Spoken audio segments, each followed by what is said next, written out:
In this video, I'm going to show you how to change your mouse options, and more specifically, the pointer speed inside of Windows 10.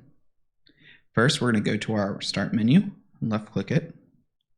We're going to go to our cogwheel, which is our settings, and click that. Let's go ahead and resize this window. There we go. And we're going to find our Devices tab. Let's click that. On the left side, let's find our mouse. And on the far right side, we're going to find our additional mouse settings.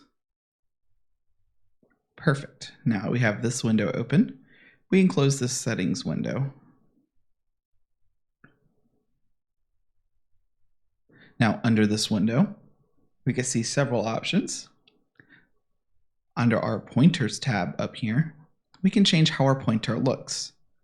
For example, we can make our pointer larger, or we can even make it even larger to make our pointer easier to see. Let's go back to the default though. Perfect. Under our pointer options, here is where we can change our pointer speed. I'm going to slow it down just a little bit. Now most Windows users deselect this option.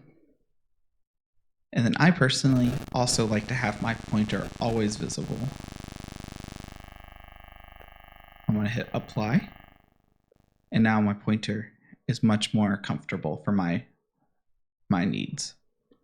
We also have a couple options under our scroll wheel for vertical and horizontal scrolling if your mouse has the feature. And under the hardware tab, we can see that we currently have 2 mice plugged in. But this has been the basics on how to change your mouse speed and several mouse settings inside of Windows 10. This has been a video by nephew.tech.com, and I hope you've learned something.